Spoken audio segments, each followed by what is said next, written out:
और पंडित मदन मोहन मालवीय की भूमि है। मित्रों, इस पवित्र भूमि पर जहां कभी वशिष्ठ मुनि का आश्रम हुआ करता था, वही भूमि पर आज फिर से एक बार मां सरस्वती का मंदिर बनने जा रहा है। मैं योगी जी को बहुत बहुत बधाई देने जा रहा हूं। मित्रों, यहां मैंने योगी जी को पूछा कि मंच तो यहां है, आजमगढ़ से यूनिवर्सिटी कितने दूर बनाई है?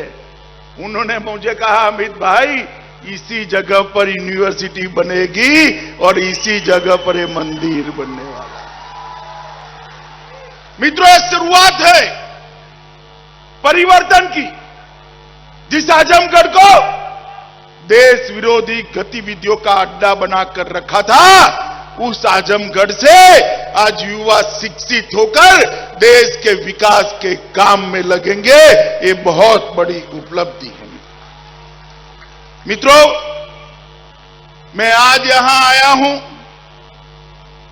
यहां पर एक नई यूनिवर्सिटी की स्थापना हो रही है।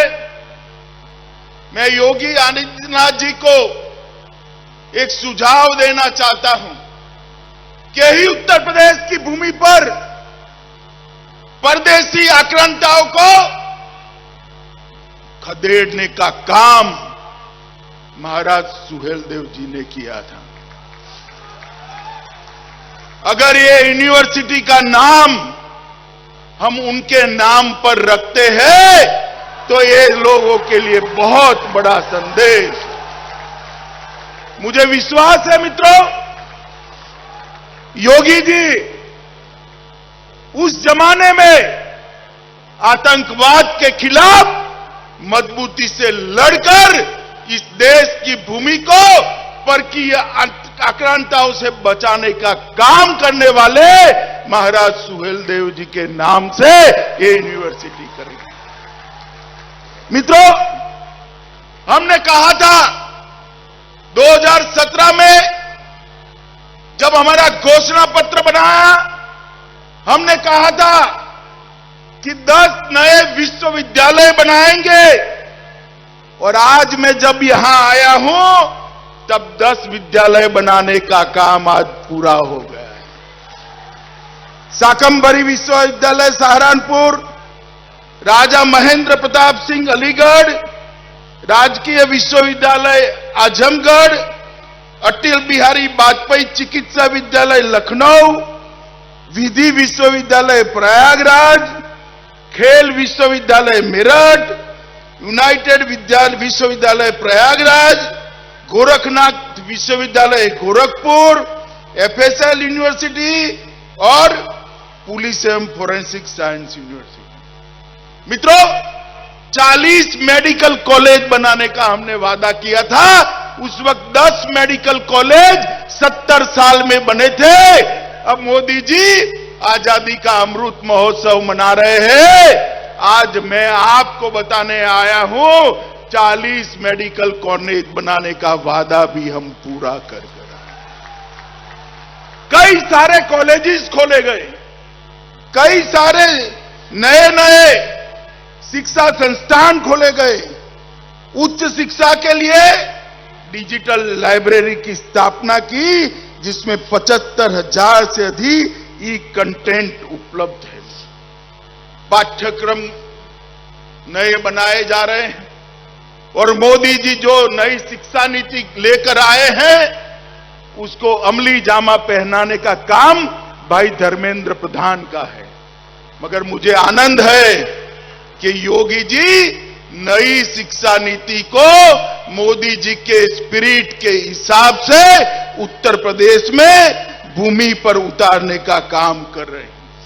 मित्रों, ये 5 साल के अंदर उत्तर प्रदेश के अंदर प्रधानमंत्री नरेंद्र मोदी जी के नेतृत्व में हमारे लोकप्रिय मुख्यमंत्री योगी आदित्यनाथ जी ने ढेर सारा परिवर्तन किया है।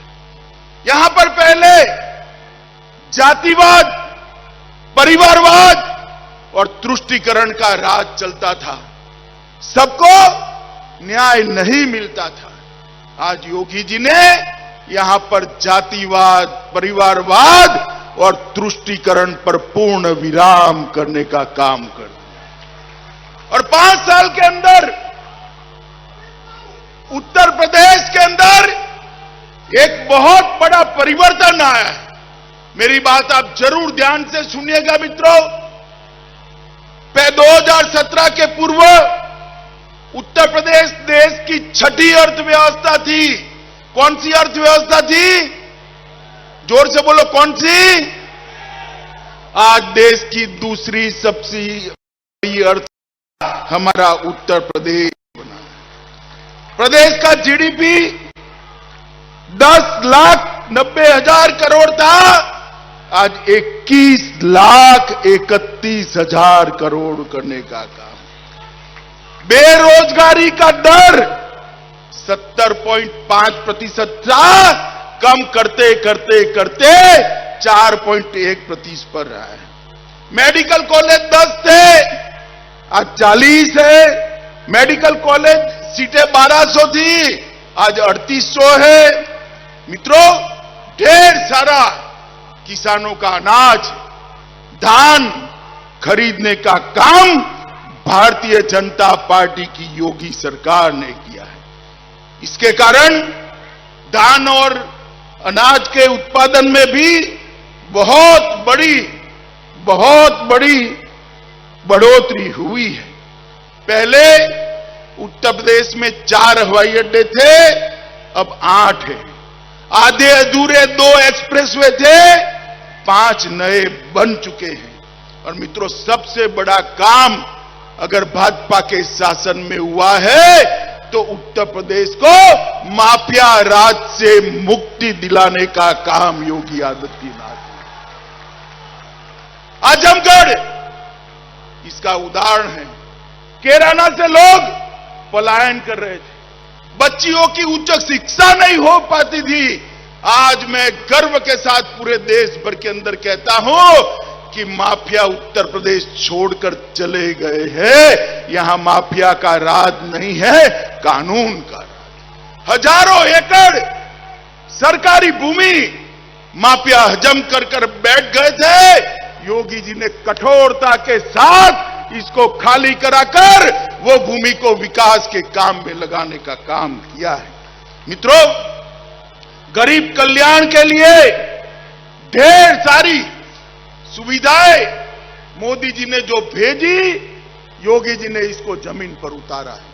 ढेर सारे लाखों की संख्या में घर बने, घर में बिजली पहुंची, घर में शौचालय बने, घर के अंदर 5 लाख तक का स्वास्थ्य के बीमा का कार्ड हर गरीब को देने का काम ये भारतीय जनता पार्टी की सरकार ने किया है।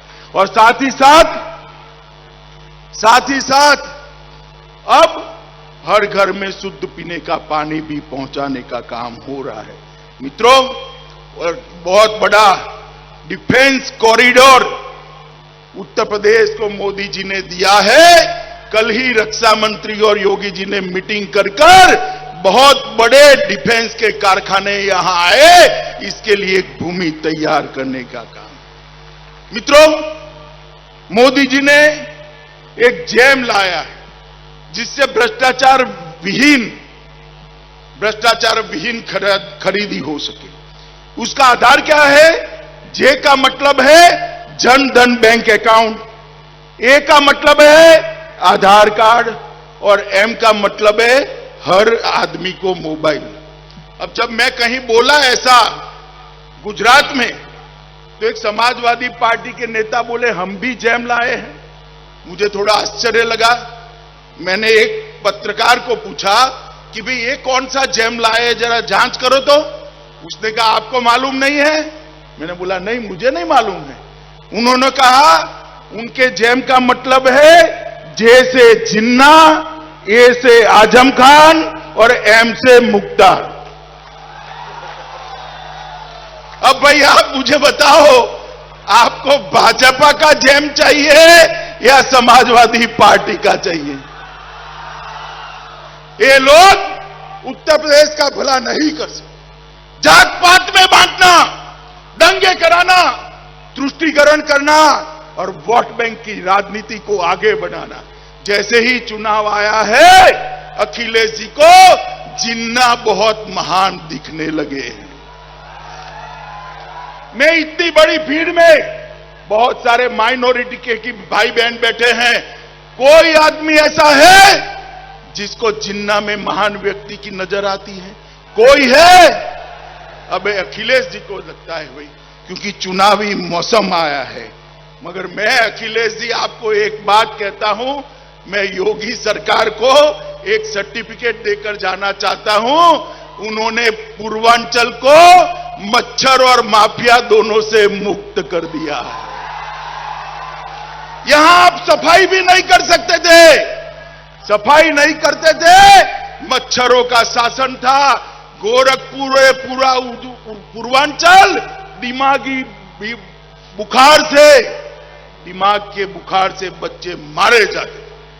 मोदी जी के स्वच्छता के अभियान को योगी आदित्यनाथ ने जमीन पर उतारा और स्वच्छता अभियान के कारण मच्छर मुक्त पूर्वांचल बनाने का काम करा। और माफिया जिस प्रकार का शासन चला, उत्तर प्रदेश के बाहर अपने घर ढूंढने लगे हैं, वो भी उत्तर प्रदेश से पलायन कर गए। मित्रों, मैं जब यहां पर आया हूं तब आपने 2 बार, बैठो 2 बार मोदी जी को पूर्ण बहुमत दिया ना भाई? जरा जोर से बोलो, दिया है नहीं दिया? उत्तर प्रदेश ने मोदी जी को 2 बार पूर्ण बहुमत वाला प्रधानमंत्री बनाया। और मोदी जी भी देखिए साहब, उत्तर प्रदेश से ही गए हैं, काशी से चुनकर जाते हैं, और उन्होंने देश भर के 60 करोड़ गरीबों के कल्याण का कार्यक्रम हाथ में लिया। 60 करोड़, उसके घर में बिजली, घर, शौचालय, स्वास्थ्य के कार्यक्रम, पीने का पानी, गैस का सिलेंडर दिया। और मित्रों, ये समाजवादी पार्टी और बसपा कांग्रेस कहते थे मंदिर वहीं बनाएंगे मगर तिथि नहीं बताएंगे। कहते थे या नहीं कहते थे? आज मैं डंके की चोट पर कहता हूं, नरेंद्र मोदी जी को आपने दोबारा अधिकार दिया और अयोध्या की उसी भूमि पर भव्य रामलला के मंदिर का शिलान्यास करने का काम समझते।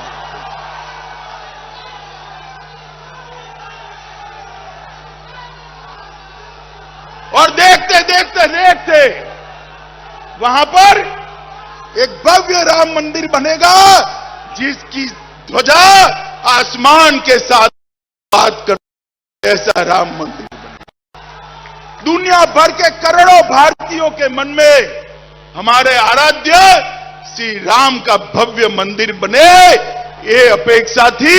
आज मोदी जी ने वो अपेक्षा को पूरा किया। मित्रों, जब से जनसंघ की स्थापना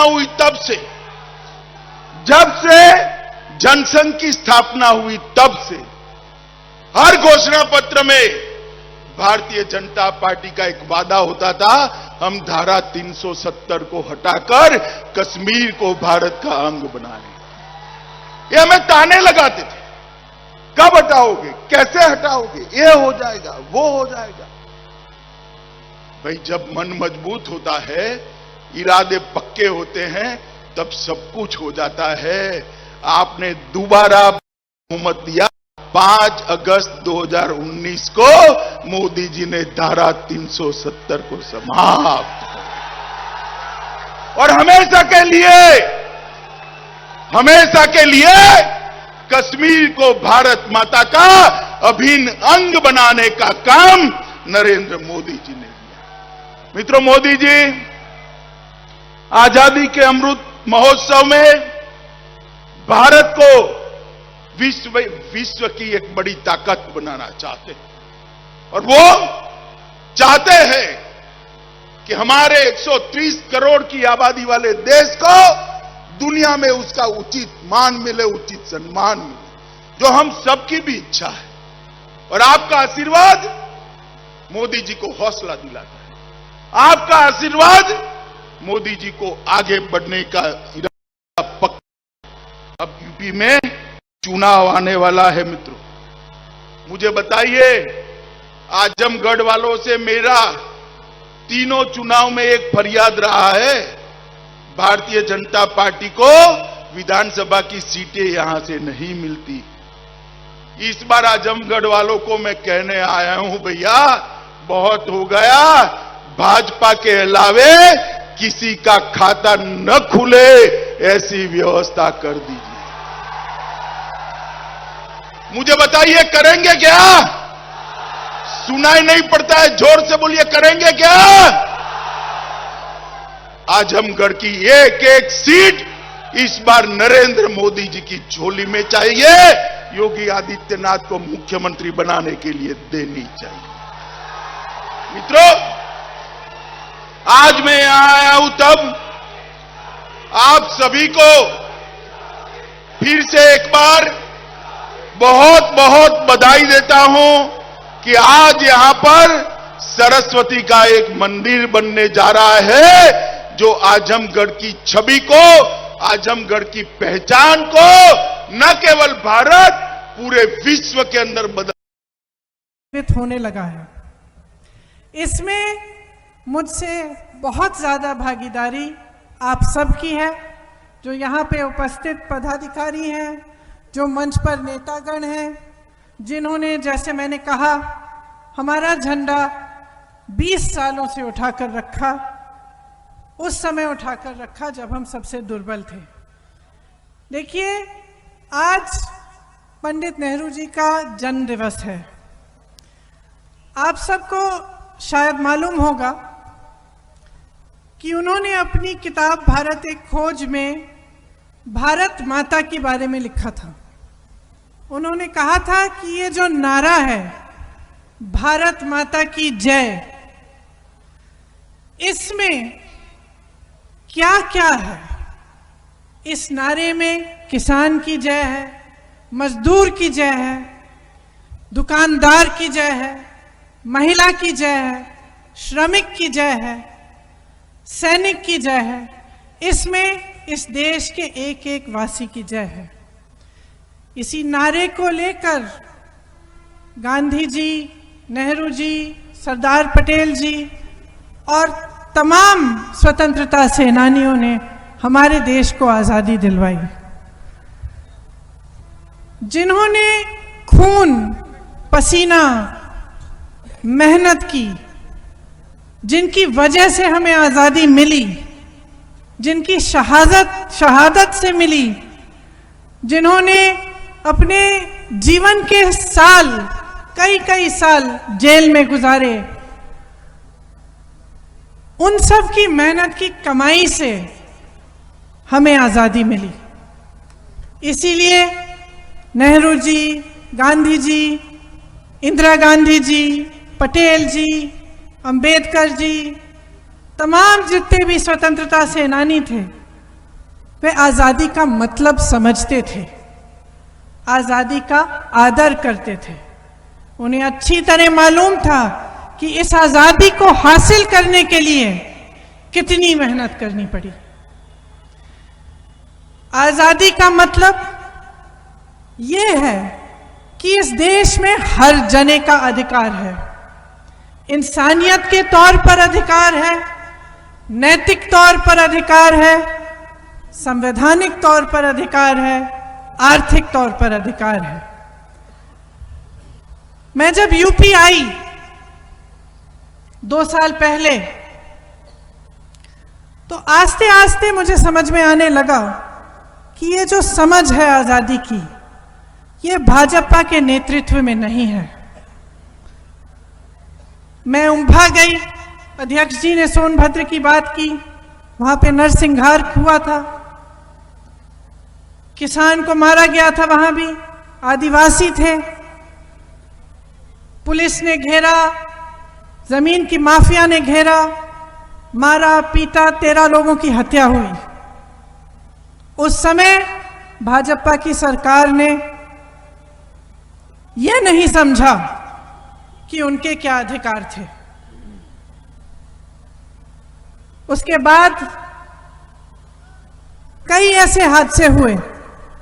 उन्नाव में जो हुआ, मैं जब उनके घर गई, उनकी बातें सुनी मैंने, मुझे लगा कि जिसके साथ इतना अत्याचार हुआ है उनका भी शायद अधिकार ये सरकार नहीं पहचान रही है। एनआरसी, सीए हुआ, हर जगह हम लोग गए, हमने तमाम लोगों से बातचीत की, आंदोलन किया, और यही बात ऊपर आई कि कुछ लोगों के अधिकार इस सरकार के लिए कोई भी मायना नहीं रखते हैं। हाथरस में आपने देखा कि पीड़िता के परिवार के अधिकार को किस तरह से कुचला गया कि उसके अंतिम संस्कार भी उसके परिवार के सामने नहीं हुए। कुछ ही दिन पहले मैं ललितपुर गई, जहां पे खाद के लिए लाइन में खड़े होते हुए 2 जने मरे। 2 किसान वहां पे खड़े हुए थे, वहीं पे उनका दम टूट गया। और 2 ऐसे किसान थे जो 1-2 दिन के लिए खड़े होते होते उनका मनोबल टूटा और उन्होंने खुद आत्महत्या कर ली।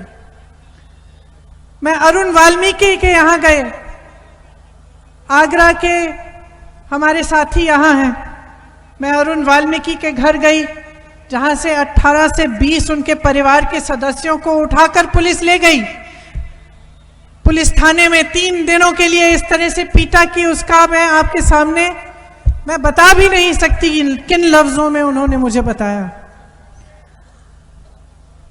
तो ये स्पष्ट हो गया है कि जिन्होंने आजादी के लिए मेहनत नहीं की, खून पसीना नहीं बहाया, वो आजादी का मतलब समझ नहीं पाते हैं, उसका आदर कर नहीं पाते हैं।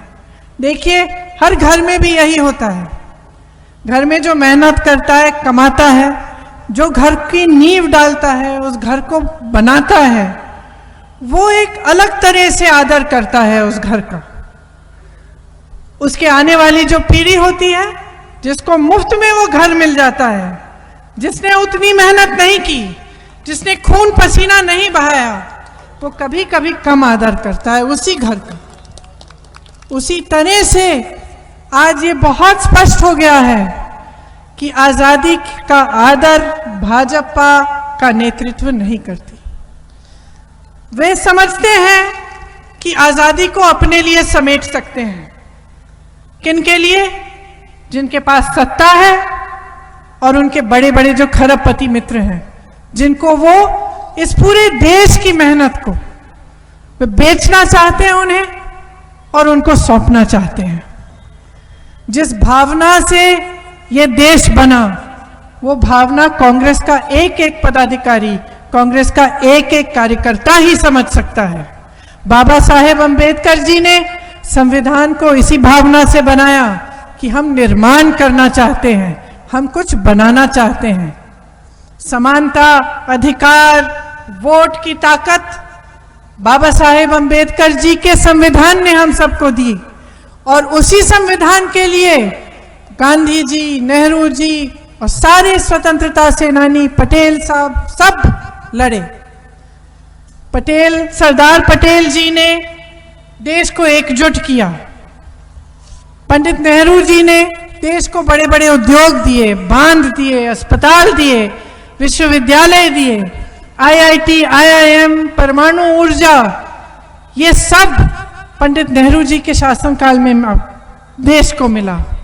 क्यों ये सब कार्य क्यों किए? देश के निर्माण करने के लिए, क्योंकि वे आज़ादी का आदर करते थे। यहाँ बुलंदशहर में भी इम्यूनोलॉजिकल और बायोलॉजिकल कॉरपोरेशन है, मथुरा में जो रिफाइनरी है, मेरठ में कताई मिल है। इंदिरा जी की हरित क्रांति से जिस तरह से पूरे पश्चिम उत्तर प्रदेश में फसल उगी, पूरा पश्चिम उत्तर प्रदेश लहलहा उठा, ये सब आप सब जानते हैं। सिर्फ विकास नहीं लाई कांग्रेस, भाईचारा भी बनाया, देश को मजबूत भी बनाया। लाइन में जो आखिरी अंतिम व्यक्ति था, उसका ध्यान देकर कांग्रेस की सारी नीतियां बनी।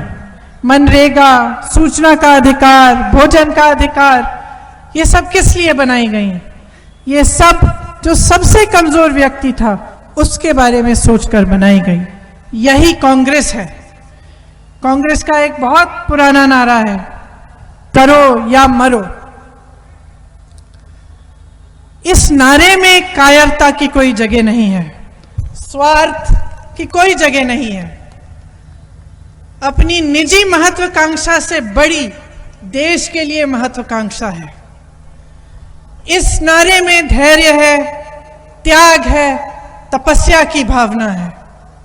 मैं आज आपके सामने मेरे कांग्रेस के प्यारे कार्यकर्तागण, नेतागण, पदाधिकारी, मैं इस नारे को दोबारा जीवित करना चाहती हूं। मैं कहना चाहती हूं कि एक बार फिर वही समय आ गया है कि या तो करो या मरो। ये एक बहुत अलग तरह की लड़ाई है। आज इस देश में जनता से लूट हो रही है। आप किसी भी गली में जाएं, किसी भी मोहल्ले में जाएं, किसी गांव में जाएं, चाहे वो हिंदू हो, मुसलमान हो, सिख हो, बौद्ध हो, ईसाई हो, वह सिर्फ एक बात उसके लफ्ज पे है कि मुझे महंगाई से मारा जा रहा है, मेरी रोजी रोटी छीनी जा रही है, मैं कमा नहीं पा रहा हूं, मैं खा नहीं पा रहा हूं। आपने देखा कि लखीमपुर खीरी में किस तरह से किसानों को कुचला गया। आपने आगरा का मैंने मिसाल दिया, दलितों पर कितना अत्याचार हो रहा है, महिलाओं पर अत्याचार हो रहा है। इंसान की पहचान नहीं है, ये सरकार सिर्फ अपना वोट बैंक पहचान रही है। 70 साल लगे पेट्रोल को 70 रुपए के दाम पर आने के लिए और 7 सालों में 100 रुपए तक पहुंच गया है। डीजल का दाम देखिए, आपको ना गन्ने का दाम मिल रहा है, ना गेहूं का, ना धान का, बिजली की बड़ी बड़ी बिलें आ रही हैं, खाद नहीं मिलती, बीज नहीं मिलते, गैस सिलेंडर आपको पकड़ा दिए गए। आज क्या आप गैस सिलेंडर खरीद सकते हैं? उसको दोबारा से भरवा सकते हैं?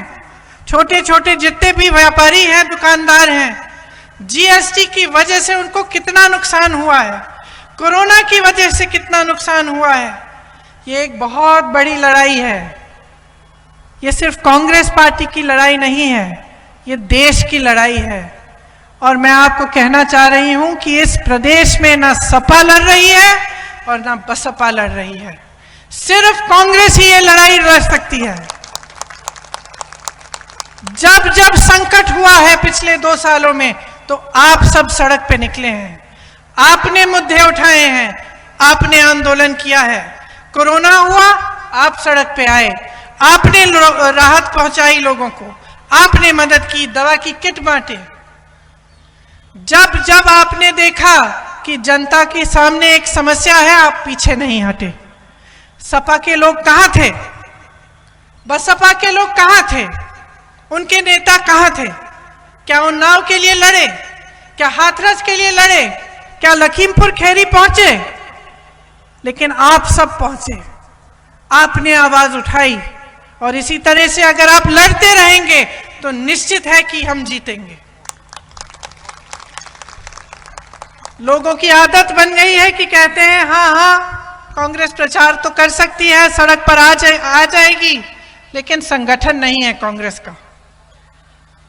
मैं गर्व से कहना चाहती हूं कि आज हमारा संगठन न्याय पंचायत और ग्राम पंचायत तक गठित हो रहा है।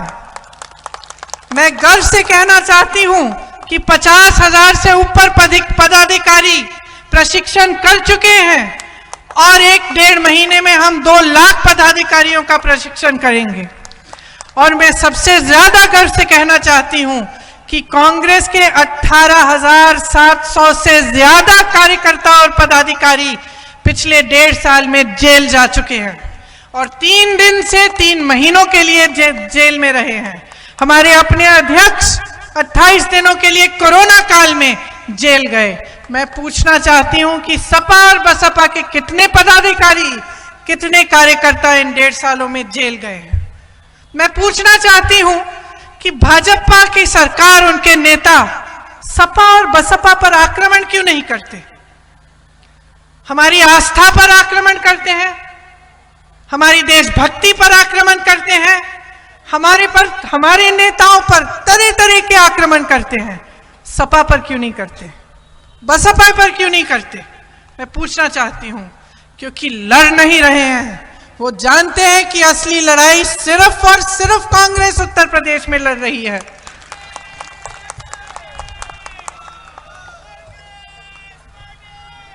जब मैं आपके बीच आई तो कई लोगों ने कहा कि कुछ भी करिए, इस बार गठबंधन मत करिए। मैं आपको आश्वासन देना चाहती हूं, हम सारी सीटों पे लड़ेंगे, अपने बल पे लड़ेंगे। अगर 40% टिकट महिलाओं को मिलेंगे तो उससे भी ज्यादा टिकट हमारे संगठन के लोगों को मिलेंगे। हम आपको खड़ा करेंगे, हम आपको आगे बढ़ाएंगे। हम यहां पर कांग्रेस को मजबूत करने आए हैं, क्योंकि कांग्रेस ही इस देश के लिए खड़ी है आज, क्योंकि कांग्रेस ही इस देश की सच्चाई सामने ला सकती है, कांग्रेस ही लड़ रही है। तो सबसे पहला हमारा लक्ष्य यह है कि हम अपनी पार्टी को मजबूत इसलिए करेंगे क्योंकि हमको इस प्रदेश से महंगाई मिटानी है, इस प्रदेश से अराजकता मिटानी है, हमें इस प्रदेश में लोकतंत्र दोबारा स्थापित करना है, जिसके जरिए आप सबके अधिकार मजबूत बने और जन जन का अधिकार पहचाना जाए। जहां सबने हमें कहा कि कुछ नहीं हो सकता, सबने कहा, जब मैं प्रभारी बनी तो मेरे ख्याल से कोई भी ऐसा राष्ट्रीय नेता नहीं होगा जिसने मुझे कहा कि दीदी आप यहां से निकल जाओ। सब आए मेरे पास। उत्तर प्रदेश के भी कुछ लोग हमारे साथ जो काम करते हैं उन्होंने भी कहा, लेकिन हमने यहां से एक शुरुआत की है। जहां सबने कहा था कि कोई आशा नहीं है, वहां पर हमने और आपने मिलकर आशा जगाई है। सबसे बड़ी भूमिका आपकी है। आपने जो 1.5 साल में किया है, आपने साबित किया है कि जो कांग्रेस का कार्यकर्ता है जब अपना मन बना लेता है तो कितनी भी मुश्किल परिस्थितियां हो, कितनी भी मुश्किल स्थिति में हो, वो उठेगा, खड़े होगा, अपनी पार्टी का, अपने देश का झंडा ऊंचा रहेगा और लड़ेगा। तो इसी भावना से मैं आपसे कहना चाहती हूं